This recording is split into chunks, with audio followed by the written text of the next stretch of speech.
Say this poem to yourself every morning. Roses are red. Violets are blue. I'm a future millionaire. Watch it come true.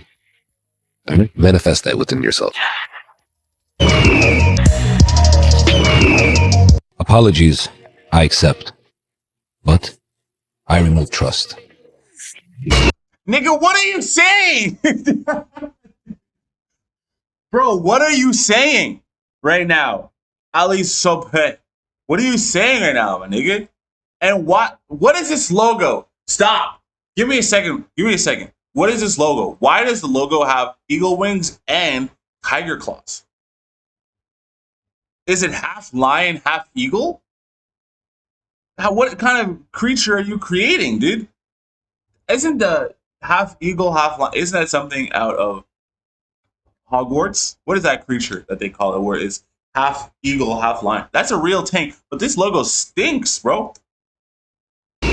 Man, we see the content, we love to see Chef Filipinian to the one who made it. You know, we gotta be like that. Take you as an example. I'm like, you got us to the gym commit. Like, I was like 50 pounds overweight, and then you made me. I lost 50 pounds. That shit. Yeah, I mean, alhamdulillah. Thank you very much. Pro fighters are pussies, okay? They're only good in the ring. People I know will not accept. Oh, here we go again. Here we go again. Wes Watson. Wes Watson. Here we go again. Wes Watson. Here we go again. Oh my God, Wes. You know who I'd like to see fight? I'd like to see Wes Watson fight. Against who? I'm not sure. Pick any influencer that is in the alpha male space that thinks he's tough, and let's go. Bradley Martin against Wes Watson. That would be a fight of the ages. Wes Watson out here posing in yet another rented home with yet another rented escort that he says is his wife. And he admits that he walks around with escorts as some sort of significant other and he doesn't care about it. And that's fine. I'm okay with that. If you're going to do things that are fake and you accept that they're fake, you beat us to the punch. What can we do? What can we say? A loss, okay?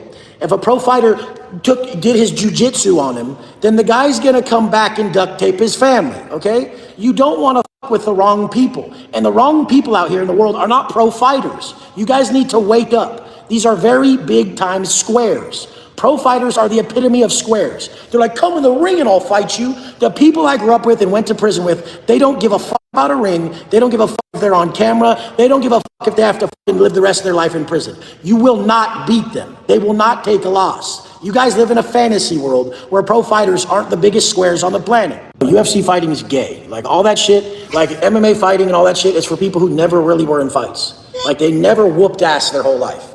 So they're always like, I'm gonna train and fight. Like I've always just handled shit very easily. I never had to think about fighting because I always just.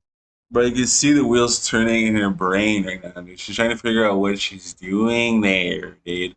She's trying to figure out what is she doing there, dude. What are you doing, Wes? What are you talking about right now? What is? Oh my God, bro! It's been the downfall of Wes Watson for the last 8 months, and the man has not hit rock bottom yet. Who is keeping him alive? Who is sustaining this man? Huh? Huh? Explain this to me, dude. Who is giving this man a sense of life?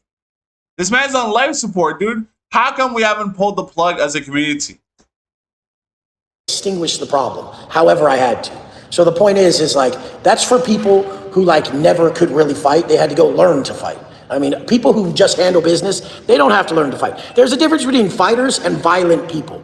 You should really stay away from violent people because it doesn't matter how good you are at fighting when they want to take it to the level. They'll take you out. And so there's a huge difference here. You guys have it all misconstrued. Fighting is some weird sport shit that is all these people do, and it has nothing to do with violence because a violent person will end your life. And this is the thing. Yeah, he's right when he's saying that. Because I was recently in a scuffle just a couple days ago at some dumbass who was in front of our crib trying to sell products. And the man's, I was telling, my mom was like, no, don't hurt him. He's an older man. So I quickly had to get into the mindset of like, I can't give this nigga the 1-2 shove him shaboom. Because if he hits the cement with his head, he could possibly be deleted. Or if I anything that I do that's a little bit too much, the man could fall in the wrong way and completely be gone like that.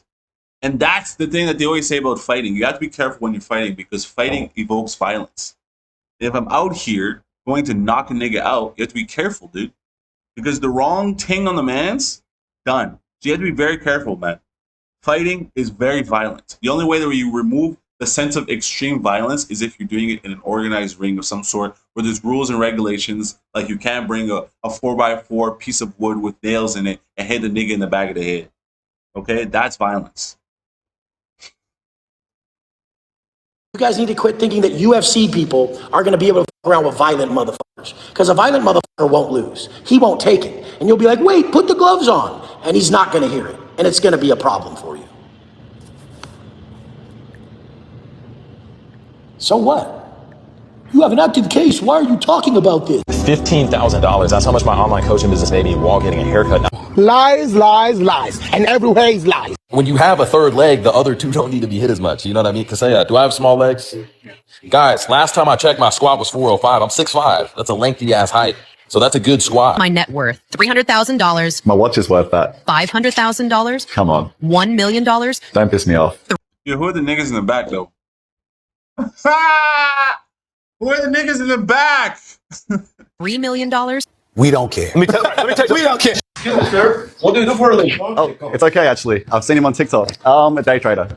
All right, and how long you doing that? 8 years. 8 years. You know, for somebody who's trying to flex on the internet right now, nigga, you got a real gay-ass dog, bro.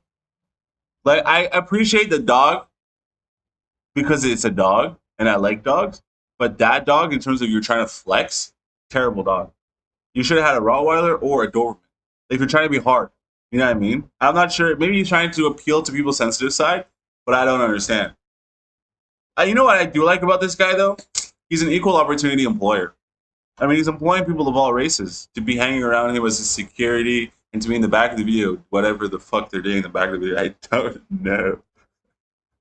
And how much money did you make with that? 8 figures now. Yo, bro, can you pretend to be that guy off TikTok who asks people what they do for a living to make me look like a somebody so I can scam people into buying my shitty course? What would you choose? Lamborghini or Richard Mille? Already got the Lambo, so I'll take the RM.